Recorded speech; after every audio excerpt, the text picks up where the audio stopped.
Dad cheated while Mom was dying. Say a few words, son, he said at his wedding toast. I did, and burned his fairy tale to the ground.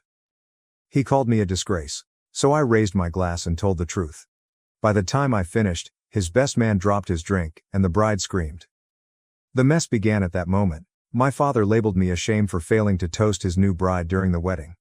I got up, held out my glass, and stated, "Here's to the woman who was sleeping with my dad while Mom was dying." His best man's champagne fell to the floor. His bride let out a shriek. The priest left after what transpired. Laughter, clinking glasses, and the hum of an expensive live band playing a gentle love tune filled the ballroom of the Fairmont Hotel in downtown Chicago. Everything about the scene was tastefully done: golden candlesticks, white floral centerpieces, and cleanly folded linen napkins next to plates that likely cost more than my rent. This wedding screamed money in every way. It was ostentatious, absurd, and, to be honest, offensive. My dish was practically untouched, and my whiskey glass was half empty when I sat at a round table close to the front. Stephanie, my sister, sat next to me, picking nervously at the navy blue dress cloth. Quietly, "You okay?" she inquired. I let out a breath through my nose. Peachy. The man of the hour, our father Richard Holloway, was standing close to the dance floor, grinning as if he hadn't set our family on fire, and her eyes shot to him. He wrapped his hand firmly around the waist of his new bride, Veronica, who had been his wife for a long time before my mother died. I gripped my glass more tightly. This isn't where I should be. I didn't plan on attending. I had thrown the thick, gorgeous, gold-embossed cardboard invitation straight into the garbage when it came. I made no hesitation at all. Then I got a call from Stephanie. "Alex, please," she had pleaded in a broken voice over the phone. "I know you hate him. I do too. But I can't do this alone." I squeezed the bridge of my nose and sighed. "You really want to sit through Dad marrying her?" "No," she said. "But if I have to suffer through it, I want you there with me." Suddenly, I found myself sitting in a rigid chair at an unnecessary wedding on a plane headed back to Chicago, watching my father play happily ever after with the woman who had contributed to the dissolution of my family. The worst thing? The visitors were enjoying it immensely. Richard was a man of respect to them. A well-known attorney. A loving father. A widower in mourning who had fallen in love once more. Bullshit. The truth was unknown to them. They were unaware that my father was surreptitiously moving with Veronica behind her back while my mother, Martha Holloway, was dying of ovarian cancer and was hardly able to raise her head off a pillow. And here we are now. Stephanie said next to me, "Are you drinking that or just staring at it?" My fingers were still wrapped around my whiskey glass when I blinked. Allowing the burn to settle in my throat, I took a slow drink. "Both," I said sourly. She gave a low chuckle, but her face was still strained. "I don't know how you're keeping it together right now." "Who says I am?" Throughout the night, I could sense my father's eyes straying in my direction. He didn't want me here, and I knew it. He was trying to paint the ideal picture, but I wasn't in it. However, Stephanie had persisted, and he had reluctantly invited me, presumably thinking I would say no. He ought to have been extremely fortunate. I was about to order another drink when my father did something that would end his life. His glass clicked. There was silence throughout the ballroom. With that endearing, well-practiced smile that he always wore in courtrooms and country clubs, Richard cleared his throat. "First off, I want to thank everyone for being here tonight," he said. "This is a special day, not just for me, but for Veronica. We are so blessed to have such incredible family and friends to celebrate this new chapter in our lives." There was polite applause. I tightened my jaw. Like the last chapter, my mother's life, the new one was a book he was eager to close. "Of course," he said, "I want to take a moment to acknowledge my children, Stephanie and Alex." My stomach turned over. They've been through a lot this past year, and I know how difficult transitions can be. But Stephanie, sweetheart, you've been such a strong, beautiful soul through it all. I couldn't be prouder of the woman you've become. Stephanie gritted her teeth and smiled. My father then turned to face me. "And Alex," he put forth. I gave him a blank stare in return. He went on, his voice calm and practiced. "I know we've had our differences, but family is family. And in the spirit of unity, I'd love for you to say a few words." My body froze. There was silence in the room. Stephanie seemed as shocked as I did when I looked at her. My dad gave me a hopeful smile. "Come on, son. Don't be a disgrace." The remarks were like a kick to the stomach. Suddenly, I lost my temper. I gently got up and picked up my glass. The room waited and watched me. I inhaled deeply and then, Here's to the woman who was sleeping with my dad while my mom was dying. The impact was immediate. The throng echoed with a piercing gasp. The sound of a fork hitting a plate was heard.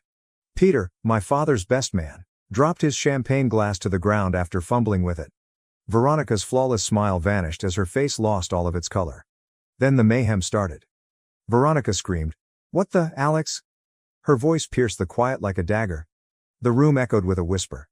Did he just say? Oh my God. Richard's face grew serious. Sit down. I remained motionless. No. Anger flashed in his eyes. You have no idea what you're talking about. Really? I asked with a sour laugh. Because I remember Mom crying herself to sleep when you'd work late. I remember the whispers. The hotel receipts? The perfume on your shirts that weren't hers? I remember everything.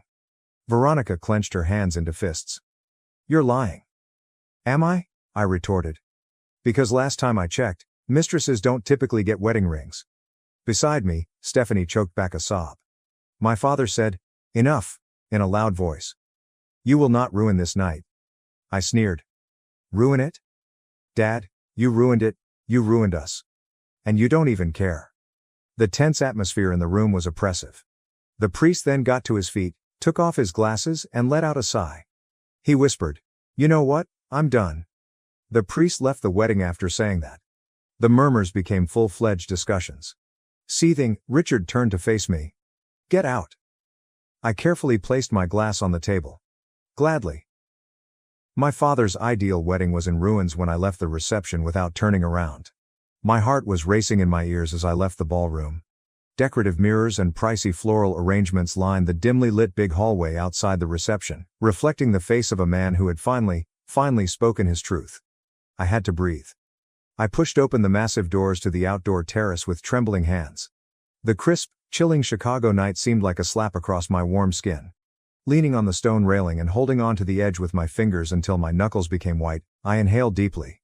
In sharp contrast to the pandemonium I had left behind, everything seemed peaceful out here. I had burned my father's entire wedding to the ground after he declared me a shame. I let out a breath that was audible in the chilly night air. Was it expected of me to feel bad? Feeling relieved? Furious? I made my home somewhere in the middle. Alex. The sound of my sister's voice caused me to turn. Stephanie had come onto the patio after me, her shoes clicking on the stone. Her eyes were still hazy from tears, and her cheeks was heated. I said, "You okay?" in a hushed voice. She laughed unsteadily. With a loud exhale, she ran a hand through her dark curls and asked, "Am I okay?" I should be asking you that. I wiped a palm across my face and turned my head away. I don't know, Stephanie. I couldn't let him get away with it. Softly. You didn't, she said. Believe me, you didn't. I gave her a quick look. Was I out of line? She gave a snort. Out of line? Alex, you just nuked Dad's wedding. I think out of line is a bit of an understatement. I exhaled sharply. Yeah. She folded her arms across her chest and leaned against the railing next to me. She tilted her head and said, I mean, I probably wouldn't have done it that way, but I don't blame you. Not even a little. With the distant city lights flashing, silence descended between us. After some time, Stephanie whispered, Mom would have wanted this, wouldn't she? The lump in my throat was swallowed. Yeah, I muttered. I think she would have. She blinked quickly as she nodded. I grabbed her hand and gave it a light squeeze. I inquired, Are they still in there? She drew another trembling breath. She glanced at me and said, Oh yeah. The guests are still whispering, Dad's trying to do damage control, but it's bad. Veronica looked like she was going to combust, and the priest actually left, like, straight up walking out. A dry laugh slipped out of my mouth. Good. Stephanie grinned. Honestly? Yeah. Suddenly, the door behind us cracked open. We both turned, and our father, Richard Holloway, was standing there. His jaw was clenched so tightly that I felt his teeth may break, and his face was taut with barely contained rage. He had unzipped his tuxedo jacket, as though he had jerked it open in exasperation. At his sides, his hands were clenched into fists. Stephanie, he murmured in a quiet, steady voice. Go inside. She tensed up. No. His gaze now shifted to mine. I moved forward, putting myself in their path. She stays. His voice remained even as his nostrils flared. I don't want to do this here. I sneered. Then I pointed to the ballroom and said, "Oh, now you care about appearances? Pretty sure that ship sailed when you called me a disgrace in front of 200 people." He clenched his jaw. "You humiliated me." I laughed without humor. I shook my head and said, "You embarrassed yourself, Dad. You could have just let me sit there in silence. But no, you had to drag me into it. You had to make me play along with your little fairy tale." His voice trailed off as he stepped closer. "You had no right to do what you did." Unflinching, I looked him in the eye. "And you had no right to do what you did." His gaze grew gloomy. "You don't understand." I abruptly interrupted him, saying, Don't you dare try to justify it. I was there, Dad. I saw what it did to her. I saw Mom waste away in that hospital bed while you were off with her." Beside me, Stephanie took a short breath, but she didn't say anything. Slowly, as though attempting to regain control, Richard let out his breath. "You don't know what my marriage with your mother was like." My blood became frigid. "Excuse me?" His face grew stern. "Alex, it wasn't flawless. She..." He halted, shaking his head. "There were problems long before Veronica." I gaped at him in shock. I erupted in rage and said, "You don't get to do that? You don't get to rewrite history just to make yourself feel better. She loved you. She trusted you. And you repaid her by cheating on her while she was dying." His lips clenched. I was unhappy. In fact, I laughed. "You were unhappy?" I asked, reaching out. "Do you have any idea how much pain Mom was in? How she clung to the hope that maybe, you still loved her? And you were, what, bored?" Richard's expression grew gloomy. "Watch it." "No," I yelled. "You watch yourself. Because I am done letting you pretend you're some kind of victim here. You made a choice, Dad. You chose Veronica over Mom. Over us." Quiet. For the first time in my life, I noticed something that nearly looked like guilt on my father's face. However, it went by too soon. Instead, he smoothed a hand down his tuxedo and straightened. His voice was icy as he spoke again. "If you walk away from me now, you walk away for good," stated the man. "Is that what you want?" I gazed at him. It was this. He believed he could terrify me back into obedience at this point. He didn't comprehend though, because I had already lost my mother. I wasn't afraid of losing him at all. I squared my shoulders and looked him in the eyes with a certain assurance. "Yes, that's exactly what I want," I answered steadily. "If that's what it takes." Beside me, Stephanie quietly gasped, but she made no attempt to stop me. Richard's face remained unchanged. If anything, his face was hidden behind an unreadable mask as his jaw just tensed. "Then don't come crawling back when you regret it," he added. I shook my head and let out a breath. "I won't." After saying that I turned and left. After a brief moment of hesitation, Stephanie followed. We never once turned around. With everything bearing down on us, Stephanie and I moved away from our father, the chilly air stinging my skin. Even though my breath was shallow and my legs felt heavy, I continued to walk. My dad didn't give us a call. He made no attempt to stop me. Excellent. I didn't think he would. Richard Holloway wasn't the type to go for anything that he gave up. Stephanie and I arrived at the hotel's side entrance, where some employees were smoking. They were too preoccupied with whatever drama was taking place inside the ballroom to even look at us as we passed. Stephanie wrapped her arms around herself and sniffed next to me. I said, "You okay?" in a softer tone. She shook her head and laughed dryly. "Am I okay, Alex? I don't even know what the hell just happened in there." She turned to face me and stopped walking. "Do you realize what you just did?" One hand swept through my hair. "Yeah, I do." She looked into my face. "And do you regret it?" I paused, for just a moment. The truthful answer was, no. Not even a little.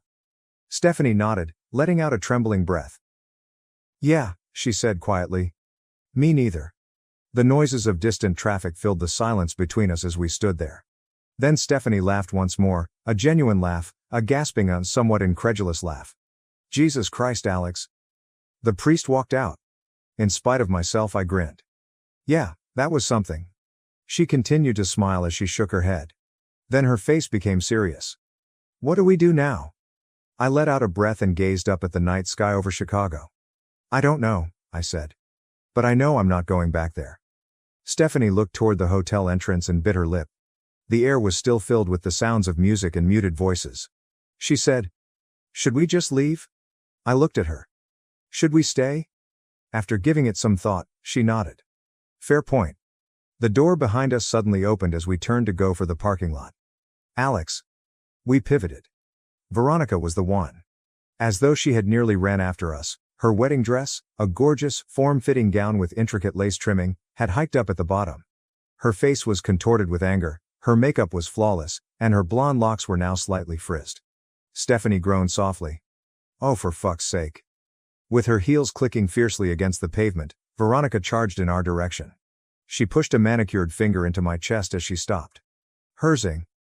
You ruined my wedding. I cocked my head. Did I? Or did you ruin your own life when you decided to screw a married man? Her eyes were blazing. You arrogant little... Careful, I said. Wouldn't want a guest to hear the blushing bride throwing a tantrum. She stomped her foot. Really? You think this is funny? You think humiliating us in front of everyone was some kind of win for you? I folded my arms. I think it was the truth. Something neither of you seemed to be familiar with. Her nose wrinkled. You selfish little crap. Beside me, Stephanie took a sharp inhale. Whoa. Veronica stepped forward. Your father gave you everything. He built a life for you. And this is how you repay him? I exhaled slowly and deliberately. You want to talk about repayment, Veronica? My mother spent 25 years loving a man who betrayed her while she was fighting for her life. And you? I motioned at her. You were part of it. You don't get to stand here in your stolen wedding dress and play the victim. She opened and shut her mouth, but nothing came out. Stephanie uttered a silent, damn. Veronica bounced back fast. Your father doesn't deserve this. He's been through enough. Something inside of me snapped. He's been through enough? I said in a harder, more irate tone. Do you hear yourself? My mother died, and you think he was the one who suffered? Veronica's expression contorted. Margaret. Don't say her name, I abruptly interrupted. She paused. I lowered my voice and stepped forward. You don't get to pretend you cared about her. You don't get to act like this wedding was some beautiful new beginning when we all know what it really is. Her jaw tightened as she swallowed forcefully. My voice was deadly calm as I said, you're just another chapter in a book of lies. She was speechless for the first time that evening. Claire folded her arms. Are we done here? A small line formed on Veronica's lips. Without saying another word, she pivoted on her heel and strode back in the direction of the hotel. Wow, mumbled Claire. That was dramatic. I breathed out slowly. Yeah, I'm exhausted. She gave me a look. Are you really okay? I paused. I don't know, I said. But I think I will be. She smirked after giving a slow nod. So, since we're already dressed up and out in the city, you want to go get some overpriced cocktails somewhere fancy and pretend we belong there? A tiny smile pulled at my mouth. That might be the best idea you've had all night. She put her arm around my own. Then let's get the hell out of here. After that, we left the ruins of my father's wedding behind and left the Fairmont Hotel. I felt free for the first time in a long time. As Stephanie and I strolled along the busy Chicago street, the bustle of the city surrounded us. I relished the bracing cold air since I needed any chance to get my mind clean. Stephanie put her arm through mine and asked, Are you really going to be okay? I breathed out slowly. I think so. You? She gave a shrug. Honestly, I thought I'd feel guilty. I thought I'd be panicking about how we just set Dad's life on fire. However, she trailed off before smiling. I feel amazing. I laughed with a sigh. Good.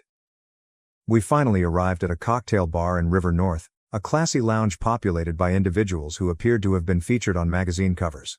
We really didn't belong there, but Claire persisted, and I reasoned that we should have something upscale after everything we had just been through. After ordering 2 extremely expensive drinks and slipping into a leather booth toward the rear, we let the night descend on us. Following some time, Claire stirred her martini and stated, You know he's going to come after us, right? I gave a nod. Yeah, but I don't care. She grinned. So what's next? I sipped my whiskey slowly. We finish what we started. And we accomplished precisely that. My father's wedding went viral by the following morning. When Stephanie and I woke up, our phones were exploding with missed calls, texts, and social media notifications. The controversy had taken off like wildfire. My toast was apparently videotaped by many of the visitors. The internet did what it does well once someone placed it online. The video was widely shared. Groom's son exposes the affair. Wedding, Chicago lawyer's big day turns into a public meltdown. Brutal wedding toast calls out father's infidelity, and we are here for it. When Stephanie saw the headlines, she almost choked on her coffee. Holy crap, Alex, we broke the internet. I read through one of the video's comments. Justice for Margaret. Imagine being called out like this on your wedding day. Couldn't be me. Low-key, the priest walking out was the most iconic part. You love to see karma working in real time. I couldn't contain my laughter. At last, my father's true self was revealed to the world. As she continued to browse, Claire wondered, "Do you think Dad has seen it yet?" Just like clockwork, my phone rang. Holloway, Richard, I allowed it to ring. Claire's eyebrow went up. You're not going to answer? I sipped my coffee. Nope. Cold. She smiled. I like it. But I wasn't finished yet. My father's impeccable reputation began to deteriorate over the course of the next days. His legal practice, which took pride in its honesty, was not pleased with the controversy. Customers began to distance themselves from him because they didn't want to be connected to him. Then more rumors began to circulate. People started excavating. Veronica wasn't the only affair, it turns out. Others were present. Several. A few of them existed for years before Mom's illness. There was nothing Stephanie and I needed to do. The task was done for us by the internet. My father resigned from his firm a week later. Veronica removed all of her social media accounts a week later. The icing on the cake was when Veronica abandoned him. The outrage and humiliation were too much for her to bear. She was committed to a life of luxury, wealth, and prestige. She didn't agree to be the woman in that wedding incident that went viral. Thus, she packed her bags and left his life just 2 months after their terrible wedding. Poetic fairness. Claire and I went to Mom's cemetery one afternoon. There, it was quiet. Keep quiet. The rows of headstones were bathed in a golden glow as the sun began to set. I brushed away some fallen leaves and set a bouquet of fresh lilies next to her headstone. Hey, Mom, I whispered. You won't believe what we did? Claire, who was kneeling next to me, laughed quietly. You would have loved it? As I gazed at her name etched in stone, I exhaled. I felt like I could breathe for the first time in a long time. As if we had at last provided her with the justice she was never able to receive while she was alive. I have no regrets at all. Richard Holloway made one attempt. A voicemail, half-hearted and pitiful. Alex, I know things got out of hand, but you're still my son, we should talk. I didn't listen to the others before deleting it. I moved on with Stephanie. What about my dad? He was living alone in a condo downtown when I last heard from him. His reputation has been destroyed. His career is deteriorating, and to be honest, I couldn't have imagined a more pleasurable form of retaliation. I was free for the first time in my life. And it was sufficient. Thanks for watching and sticking around till the end. If you enjoyed these stories, make sure to subscribe and hit the bell so you don't miss the next drama-filled episode.